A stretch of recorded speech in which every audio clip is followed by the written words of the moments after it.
19 February 1630 रोजी जिजामातेच्या आणि शहाजी राजांच्या पेटी एक पुत्र जन्माला आला. त्याचे नाव छत्रपती शिवाजी महाराज. शिवनेरी किल्ल्यावर असताना जिजाबाईंना त्या पुत्ररत्नाची प्राप्ती झाली. मित्रांनो, सूर्याचं तेज जसं असतं तसं छत्रपती शिवाजी महाराज हे पूर्ण विश्वात सूर्याच्या तेजाप्रमाणे तळपत होते, तळपत आहे आणि तळपत राहणार आहे. कारण शिवाजी महाराजांचा इतिहास हा सर्वांपेक्षा वेगळा आहे. आपल्या अखंड हिंदुस्थानामध्ये जवळजवळ 260 राजे होते, परंतु या सर्व राजांमध्ये शिवाजी महाराजांचा राज्य करण्याचा जो प्रकार होता किंवा राज्य करण्याची जी पद्धत होती ती 260 राजांपैकी वेगळीच अशी पद्धत होती. अरे गुलामों को साथ लेकर प्रजा को गुलाम बनाकर बहुत ही राजे हुए, प्रजा को गुलाम बनाकर बहुत ही राजे हुए, लेकिन प्रजा को साथ लेकर एक ही राजा हुआ, वो है राजा छत्रपती शिवाजी महाराज. राजा छत्रपती शिवाजी महाराज. शिवाजी महाराजांनी प्रजेला साथ घेऊन म्हणजे प्रजाचं सोबत घेऊन प्रजाच्या विचार विनिमयाने राज्य केले. कारण त्यांना प्रजेचे राज्य करायचे होते. त्यांना स्वतःच्या ऐश आरामासाठी किंवा स्वतःच्या फायद्यासाठी राज्य करायचे नव्हते. त्यांना पूर्ण महाराष्ट्र हा गुलामाच्या मोगलांच्या आदिलशहाच्या तावडीतून मुक्त करायचा होता. त्यांचे वडील सुद्धा एक बहादूर असे शिपाई होते, सरदार होते. ते निजामांच्याकडे खूप मोठे असे शिलेदार म्हणून होते, परंतु महाराजांना ते मान्य नव्हते. वयाच्या अगदी 16व्या वर्षी त्यांनी रायरेश्वराच्या मंदिरात आपले सवंगडी घेऊन रायरेश्वराच्या मंदिरात स्वराज्याची स्थापनेची शपथ घेतली आणि ही शपथ सत्यात उतरवली. 1674 रोजी शिवाजी महाराजांनी रायगडावर राज्याभिषेक केला आणि एक मराठ्यांचा राजा म्हणून शिवाजी महाराज राजे झाले. त्यावेळेस संपूर्ण महाराष्ट्रातल्या ब्राह्मण लोकांनी त्यांना विरोध केला होता की मराठ्याचा क्षत्रियाचा माणूस राजा होऊ शकत नाही. परंतु महाराजांनी काशीवरून गागा भट्ट नावाचे ब्राह्मण आणून राज्याभिषेक करून घेतला होता. असे शिवाजी महाराज एकदम शूर आणि पराक्रमी. त्यांच्या पराक्रमाचा इतिहास संपूर्ण महाराष्ट्र नाही, संपूर्ण भारत नाही तर संपूर्ण विश्वात आहे. अशा या महाराज सन 1680 रोजी आपल्याला सोडून गेले.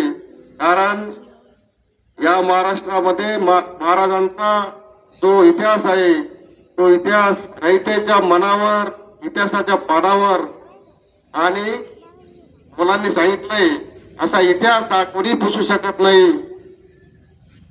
एवढे बोलून मी माझे भाषण संपवतो. जय हिंद, जय भारत. आपलं व्याख्या आणि आपला मनोगत या ठिकाणी व्यक्त करावं.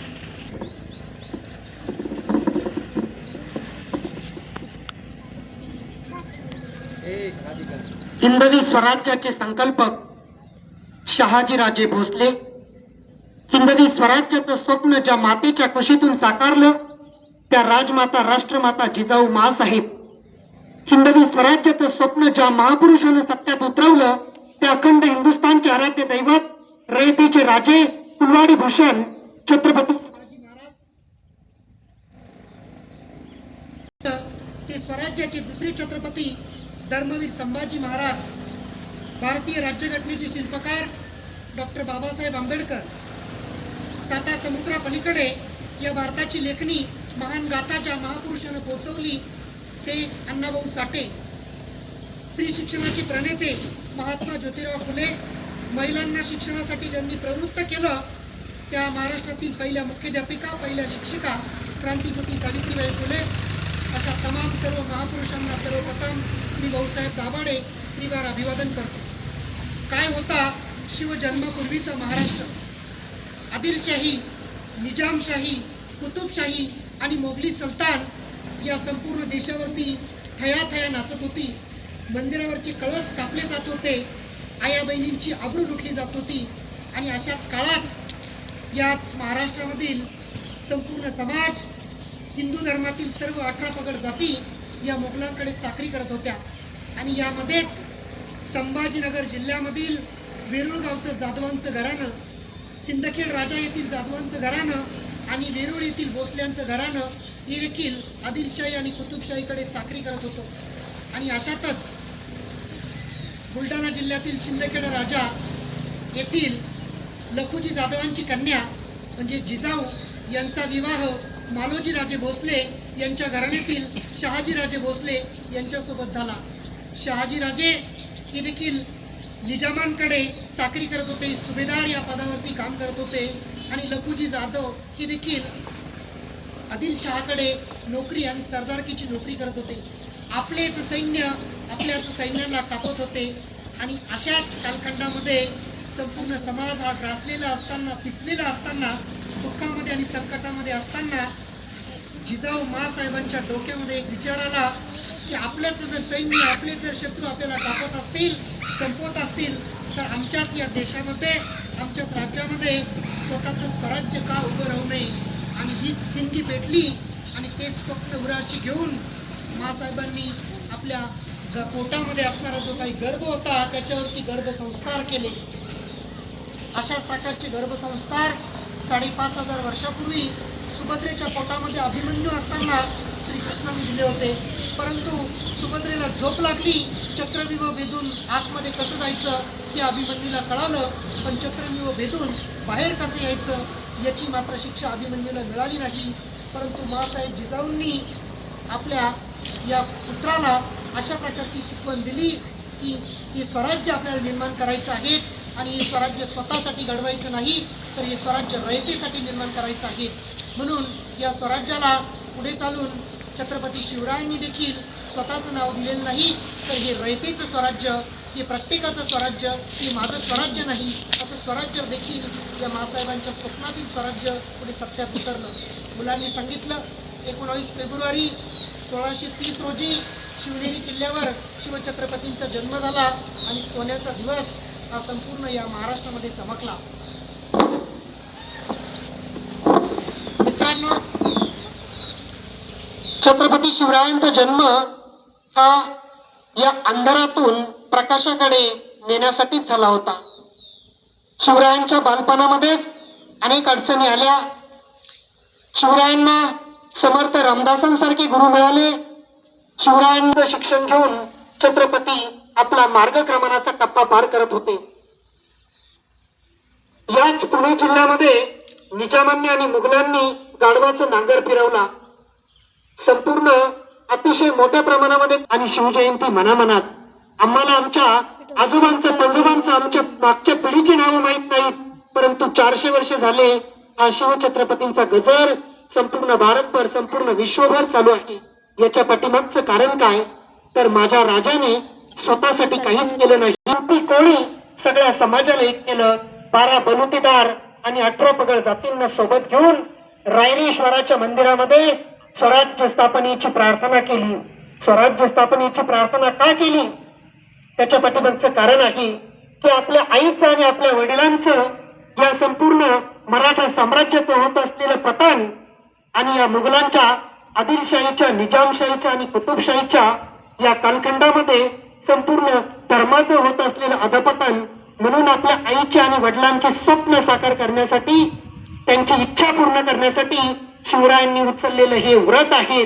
म्हणून शिवराज्य आम्हाला काय शिकवतं, शिवचरित्र आम्हाला काय शिकवतं, तर आई वडिलांची आज्ञा आणि आई वडिलांचं चरित्र, राहिलेलं स्वप्न कसं पूर्ण करायचं हे शिवचरित्र आम्हाला शिकवतं.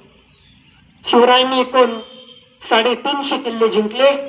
नवे त्या किल्ल्यांचं बांधकाम सुद्धा केलं. अनेक स्वाऱ्या केल्या. शिवरायांना आग्र्याला कैद करण्यात आलं. आग्र्यावरून मिठाईच्या पेटीतून शिवछत्रपतींनी गनिमी काव्याच्या माध्यमातून आपली सुटका केली. अफजल खान हा शिवछत्रपतींना संपवण्यासाठी आला होता. अफजल खानाचा कोतळा देखील शिवरायांनी प्रतापगडाच्या पायथ्याला काढला आणि त्याची कबर तिथेच खोदली गेली. खर तर इतिहास निर्माण करणारे इतिहास लिहू शकत नाहीत आणि इतिहास लिहिणारे इतिहास कधी घडवू शकत नाही. हाही एक इतिहास आहे. शिवछत्रपतींचा इतिहास घडवला छत्रपतींनी, परंतु लिहिला ब्राह्मणांनी. लिहित असताना या इतिहासामध्ये अनेक अतिशयोक्ती अलंकार वापरले गेले, अनेक पुरावे चुकीच्या पद्धतीने दाखवले गेले. खरा इतिहास आमच्या समोर आलाच नाही. इतिहासकार म्हणतात, छत्रपती शिवराय म्हणतात असं इतिहासामध्ये नमूद केलं की ज्यावेळेस सुभेदाराची सून पकडून नजराणा म्हणून छत्रपतींसमोर आणली गेली त्यावेळेस छत्रपती असं म्हणतात, असं राहुल सोलापूरकर नावाचा इतिहासकार म्हणतो की अशी आमची माय असती तर आम्ही असे सुंदर दिसलो असतो, असे बदले छत्रपती. चुकीचा इतिहास लिहिला गेला. छत्रपती शिवरायांच्या माता जिजाऊ मासाहेब सुंदर नव्हत्या का? छत्रपती शिवाजी महाराज असे म्हणतील का अशीच आमची माय असती? तर असं मुळीच म्हटले नव्हते. तर वामनदादा कर्डकांसारखे कवी लिहितात, कवी म्हणतात, काळ्या रात्री तळपत होतं तिच्या रूपाचं सोनं, काळ्या रात्री तळपत होतं तिच्या रूपाचं सोनं, आणि त्या मातेला आई म्हणाला म्हणून माझा राजा सिलवान, आणि ते नांदत होते हिंदू मुसलमान, आणि आनंदाने नांदत होते हिंदू मुसलमान.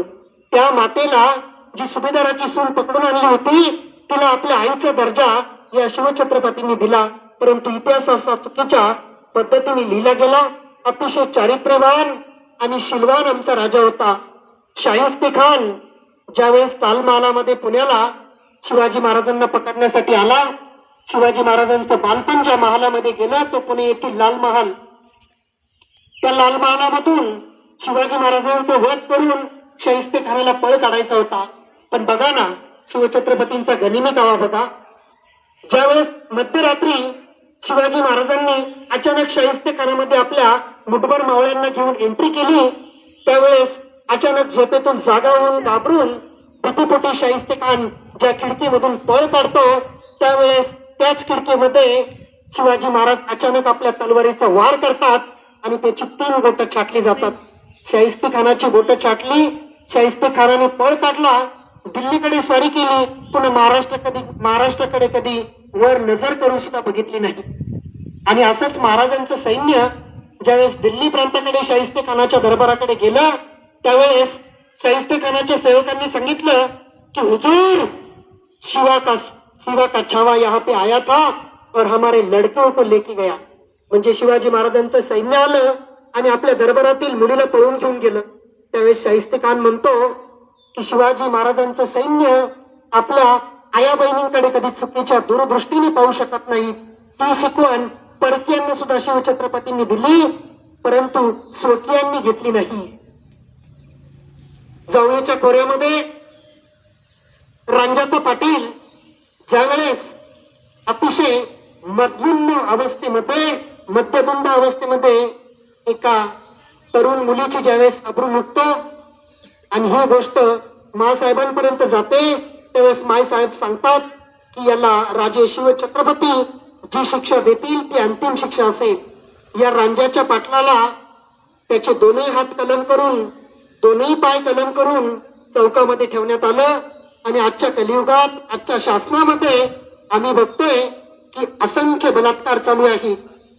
मुंबई येथील शाळेत इयत्ता 4थीच्या मुलीवरती 4थीच्या वर्गात शिकणाऱ्या मुलीवरती ज्यावेळेस अक्षय शिंदे नावाचा नराधम बलात्कार करतो आणि या बलात्काराला ज्यावेळेस महाराष्ट्राचे पोलीस एन्काउंटर करून गोळ्या घालतात त्यावेळेस याच महाराष्ट्रातील काही अवलादी म्हणतात की अशा या शिक्षेला बलात्कार करणाऱ्याला गोळ्या घालण्याची गरज काय होती. परंतु शिवछत्रपतींच्या शासनामध्ये या रांजाच्या पाटलाचे हातपाय कलम करून त्याला चौकात ठेवण्यात आलं. कारण येणाऱ्या जाणाऱ्यांना दिसू द्या की अशा प्रकारचा गुन्हा करणाऱ्यांना राजाने शिक्षा काय दिली होती. पुन्हा वरती नजर करायची सुद्धा अशा प्रकारचा गुन्हा करण्याची सुद्धा हिंमत कोणामध्ये होणार नाही. 6 जून 1674 रोजी रायगड किल्ल्यावरती राजा म्हणून राज्याभिषेक छत्रपतींनी करून घेतला.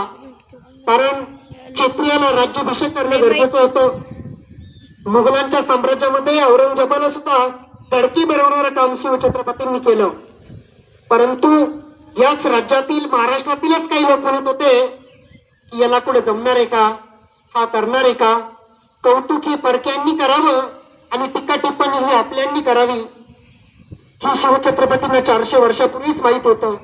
म्हणून इंग्रजांना देखील या राज्याभिषेकाच्या सोहळ्यासाठी राजांनी आमंत्रित केलं. डच आले, फ्रेंच आले, पोर्तुगीज आले, परदेशांमधून सुद्धा परकीय राज्याभिषेक सोहळ्यासाठी आले. परंतु आपलेच काही या राज्याभिषेकाच्या सोहळ्याला अनुपस्थित होते. 350 किल्ल्यांपैकी किंवा रायगडाचीच योजना राज्याभिषेकासाठी शिवछत्रपतींनी का केली? कारण रायगड हा किल्ला चहूबाजूंनी स्टीप स्लोप त्याचा आहे, म्हणजे विहिरीसारख्या कडा या रायगडाला आहे. कोणतंही परकीय सैन्य रायगडावरती सहज पोहोचू शकत नाही, म्हणून रायगड किल्ला निवडला. या रायगड किल्ल्याच्या बांधकामाची जबाबदारी ज्या इंजिनियरकडे दिली होती, ज्या अभियंत्याकडे दिली होती, त्याचं नाव हिरोजी इंदोळकर. मी मागच्या वर्षी सांगितलं, हिरोजी इंदोळकर याने आपलं संपूर्ण घरदार, आपली संपत्ती विकून रायगड किल्ल्याची निर्मिती केली. कर्नाटकाच्या स्वारीवरती छत्रपती गेलेले असताना कुठल्याही प्रकारचा फोन राजांना केला नाही, कुठल्याही प्रकारचा मेल किंवा व्हॉट्सअप मेसेज राजांना केला नाही की आता सिमेंटच्या गोण्या संपल्या, आता वाळू संपली, आता रायगडाचं बांधकाम कसं करायचं. आपल्या पदराची संपत्ती खर्च करून रायगड किल्ल्याचं बांधकाम पूर्ण केलं. आणि कर्नाटकाच्या स्वारीवरून छत्रपती शिवाजी महाराज महाराष्ट्रामध्ये परतले त्यावेळेस आपल्याला सांगितलं की हिरोजी इंदोळकरांनी आपलं स्वतःचं साम्राज्य पणाला लावून रायगडाची निर्मिती केली. राजांच्या डोळ्यामध्ये अश्रू आले. राजांनी सांगितलं, हिरोजी, आपण आपली संपूर्ण मालमत्ता संपवून गडाची बांधणी केली, सांगा आपल्याला इनाम म्हणून काय भेट पाहिजे, आपल्याला गिफ्ट म्हणून काय भेट पाहिजे. त्यावेळेस हिरोजींनी सांगितलं की राजे, मला इनाम म्हणून सोने हिरे माणिक मोती काही नको, तुम्हाला काहीतरी मागावं लागेल हिरोजी. राजे म्हणतात. त्यावेळेस हिरोजी इंदोळकर म्हणतो, राजे, फक्त या रायगडाच्या पायरीवरती माझं नाव लिहा, कारण माझा राजा ज्या ज्या वेळेस या गडावरती येईल त्यावेळेस आपली पायधूळ या पायरीला लागेल, म्हणजे तुमचं चरण हे माझ्या मस्तकावरती येईल. अशा प्रकारचे सवंगडी शिवाजी महाराजांनी तयार केले. तानाजी मालुसरे, यसाजी कंग, बाजीप्रभू देशपांडे असे अनेक सवंगडी, जीवाला जीव देणारे सवंगडी तयार केले. आणि अशी माणसं राजांनी कमवली. आजच्या काळात लोक माणसं वापरतात आणि वस्तू कमावताय. शिवछत्रपतींनी वस्तू कमावल्या नाही तर वस्तू वापरल्या आणि माणसं कमावली. म्हणूनच 450 वर्षांपेक्षा जास्त काळ झाला तरी छत्रपतींचं नाव हे मनामनामध्ये कोरलेलं आहे. आजच्या मुलांना फक्त घोषणा जरी दिली तर पुढे जय म्हणावं सांगत नाही. छत्रपती शिवाजी महाराज की जय म्हणावं, जय म्हटलं पाहिजे असे सांगण्याची गरज नाही. एवढं मानबिंदू आणि एवढं कर्तृत्व या राजाने निर्माण केलं आपल्या कार्यकर्तृत्वामधून. शिवचरित्र आम्हाला काय शिकवतं? शिवचरित्र आम्हाला शिकवतं निष्ठा. शिवचरित्र आम्हाला शिकवतं पराक्रमाची पराकाष्ठा. शिवचरित्र आम्हाला शिकवतं आया बहिणींची अब्रू लुटली नाही पाहिजे, परस्त्री अम्मा माते समान. हे शिवचरित्र आम्हाला शिकवतं की परस्त्री जी आहेत ती आमच्या आई समान आहे. जसा दर्जा आम्ही आमच्या मातेला देतो तसाच दर्जा आम्ही परस्त्रीला सुद्धा दिला पाहिजे. ही शिवछत्रपतींची शिकवण. आपले गुरु जगद्गुरु तुकाराम महाराज, जगद्गुरु तुकोबारायांच्या कीर्तनाला शिवाजी महाराज गेले. तुकाराम महाराजांनी अभंग घेतलेला आहे की मोक्ष कसा प्राप्त होतो आणि देवाकडे कसं जावं लागतं. जर देवाकडे जायचं असेल तर आम्हाला देवाची भक्ती करावी लागेल, आराधना करावी लागेल, जप तप करावे लागतील, पारायण कीर्तन भजन करावं लागेल. शिवाजी महाराजांच्या मनावरती या कीर्तनाचा असा परिणाम झाला की आपली तलवार टाकून दिली आणि शिवाजी महाराज फक्त देव देव देव देव करायला बसले, नामजप करायला बसले. ही गोष्ट बाळासाहेबांना समजत नाहीये की राजांमध्ये असा बदल नेमका झाला काय. पण ती आपली आत्ताची आई नव्हती. त्यांनी सवंगड्यांचा अभ्यास केला की राजे मागच्या 2-4 दिवसांपासून कोणाच्या सानिध्यात आहे. सवंगड्यांनी सांगितलं की ती जगद्गुरु तुकोबारायांच्या कीर्तनाला जात आहे. म्हणूनच आपली तलवार सोडून दिली आणि देवदेव करायला लागले. मासाहेबांनी जिजाऊंना एक शब्दही बोलल्या नाहीत, एक शब्दही सांगितलं नाही. त्या डायरेक्ट जगद्गुरु तुकोबारायांकडे गेल्या आणि तुकोबारायांना सांगितलं की महाराज, शिवराजांनी तर स्वराज्य स्थापनेची शपथ घेतली आणि ते तर फक्त देवदेव आणि अध्यात्माच्या गोष्टी मोक्ष प्राप्तीकडे जाण्याचा मार्ग स्वीकारलाय. तुकोबाराय हसले आणि तुकोबारायांनी पुन्हा एक संदेश महाराजांना दिला आणि कीर्तनाला बोलवलं आणि कीर्तनामध्ये अभंग घेतला की शिवबा, तुझे नाव छत्रपती आणि हे रयतेचं राज्यच तुला घडवायचंय, यासाठी तुझा जन्म झाला. तू क्षत्रिय आहे, तुला फक्त घरी बसून देव देव देव देव नामजप करून होणार नाही.